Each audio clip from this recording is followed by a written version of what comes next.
Sveiki! Šiame video pristatysime, kaip 3 paprastais žingsniais pradėti naudotis mobiliuoju namų internetu.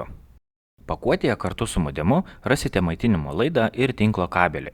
Maitinimo laidas reikalingas tam, kad galėtumėte modemą įjungti į elektros maitinimą, o tinklo kabelis, jeigu norėtumėte modemą prijungti prie kompiuterio ne per bevielį ryšį. Šiuo atveju toks jungimo būdas reikalingas, jeigu jūsų kompiuteris nepalaiko bevielio tinklo. Tam, kad pradėtumėte naudotis internetu, turite atlikti šiuos 3 žingsnius. Pirmas. Įdėkite į įrenginį SIM kortelę, kurią įsigijote kartu su modemu į tam numatytą vietą. Antras. Įjunkite modemą į elektros rozetę su pridėtu maitinimo laidu. Užsidegs maitinimo indikatoriaus lemputė. Trečias. Nustatykite Wi-Fi ryšį. Mobiliajame telefone, kompiuteryje ar planšetėje atlikite belaidžių tinklų paiešką. Prisijunkite prie tinklo, kurio pavadimas sutampa su SSID pateiktų įrenginio lipduke. Kai jūsų paprašys įrašyti slaptažodį, įveskite Wi-Fi raktą, kuris taip pat nurodytas įrenginio lipduke. Norint prisijungti pirmą kartą, reikės aktyvuoti SIM kortelę įvedant PIN kodą.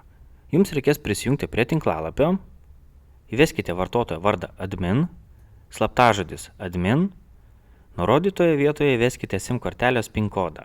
Jį rasite ant išduotos kortelės rėmelio. Jūsų patogumui rekomenduojame išjungti PIN kodo patvirtinimą, nes kaskart įjungus įrenginį reikės įvesti PIN kodą. Modemas yra paruoštas naudojimui, jeigu jame įjungti šie indikatoriai.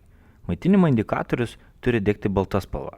Jei tinklo režimo indikatorius dega žydra spalva, tai nurodo, kad prisijungta prie 4G tinklo, jei mėlyna 3G tinklo, geltona 2G tinklo, jei raudona prie tinklo neprisijungta. Degant raudonai lemputei patikrinkite, ar teisingai įdėta SIM kortelė.